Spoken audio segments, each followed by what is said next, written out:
Or do I want people to understand that this is debilitating? It's robbing people's lives?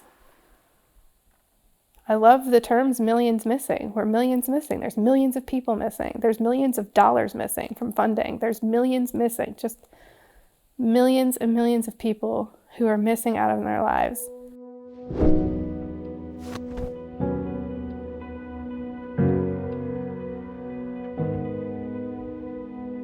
Well, the way it was before was we used to be able to go out and do stuff. As a couple, I do all the shopping. Everett and I go a lot of times. Jess can't even get in the car most of the time. If she's lucky to leave the house once every couple of months. It's kind of a mix of like frustration and sadness, I guess. I don't know. It was, I guess, easier before because she was able to make food for me and all that type of stuff, but now we kind of switched, and I guess now I go to school and I help her out with food and stuff. So.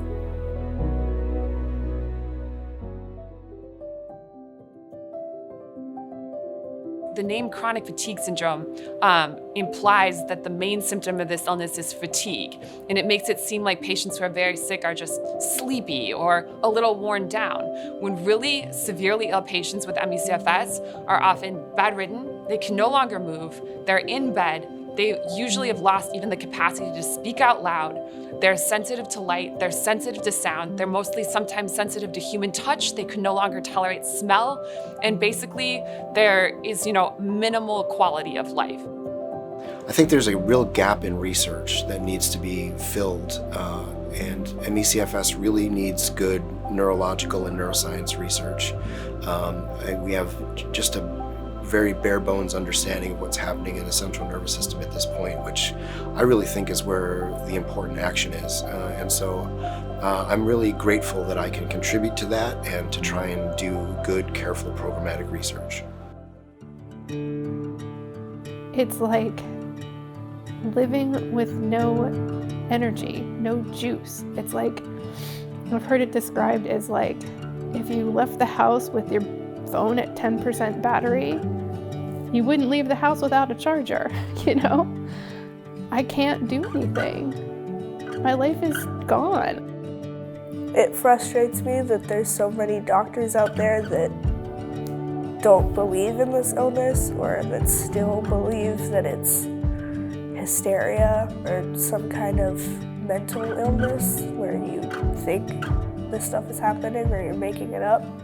Where our role in Congress comes in is to make sure that we allocate the research dollars so that we can beat this long term. And I really mean beat it. But you don't know what you don't know until you do the research, and then and only then.